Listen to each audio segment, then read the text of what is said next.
प्रधानमंत्री नरेंद्र मोदी ने पिछले साल देश में कम से कम प्लास्टिक का इस्तेमाल करने की देशवासियों से अपील की थी। लेकिन उस समय पीएम मोदी को इस बात का अंदाजा भी नहीं होगा कि एक ऐसी महामारी आएगी जिससे बचने के लिए सिर्फ प्लास्टिक का ही इस्तेमाल होगा। दिसंबर महीने में चीन की वुहान सिटी से निकला कोरोना वायरस कुछ ही दिनों के भीतर दुनिया के कई बड़े देशों में फैल गया। 30 जनवरी को देश में भी पहला कोरोना पॉजिटिव मरीज मिला। कोरोना महामारी के शुरू होते ही दुनिया भर में PPE kits, mask, gloves, face shield आदि चीजों की मांग बढ़ गई। ये ऐसी चीजें हैं जो इस जानलेवा महामारी से बचाने में कारगर हैं, लेकिन ये सभी चीजें ही प्लास्टिक से बनती हैं। विश्व स्वास्थ्य संगठन के अनुमान अनुसार दुनिया भर में हर महीने कोरोना महामारी से निपटने के लिए 90 लाख मास्क, 76 लाख ग्लव्स और 16 लाख गॉगल्स की जरूरत पड़ती है।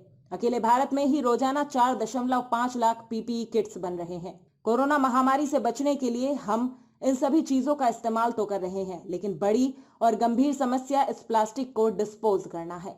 एक स्टडी के अनुसार 2022 तक हमारे देश से रोजाना 750 टन से ज्यादा मेडिकल वेस्ट निकलेगा। फिलहाल रोजाना 550 टन से ज्यादा मेडिकल वेस्ट भारत में निकल रहा है। बता दें कि दुनिया भर की सभी सरकारों ने कोरोना से निकलने वाले मेडिकल वेस्ट को डिस्पोज करने के लिए गाइडलाइंस जारी की हैं। इसके तहत कोरोना वार्ड से जो भी मेडिकल वेस्ट निकलता है उसे एक बैग में रखकर उस पर कोविड-19 वेस्ट लिखा जाता है। कोरोना से बचने के लिए इस्तेमाल किए जाने वाली सभी चीजें प्लास्टिक से बनती हैं। इन्हें एक बार इस्तेमाल करने के बाद डिस्पोज करना बेहद जरूरी है।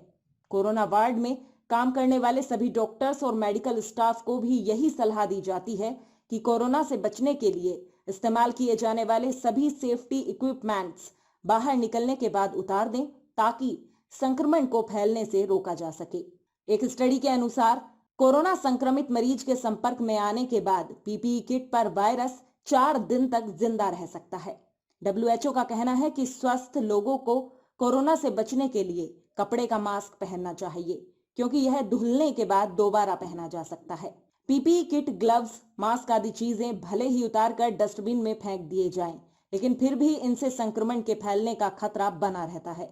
इसलिए कोविड वार्ड में इस्तेमाल होने वाली सभी सेफ्टी इक्विपमेंट्स का सही से डिस्पोज होना बेहद जरूरी है। लेटेस्ट अपडेट्स के लिए हमारे चैनल को लाइक, शेयर और सब्सक्राइब करें। साथ ही नोटिफिकेशन के लिए बेल आइकन दबाना ना भूलें।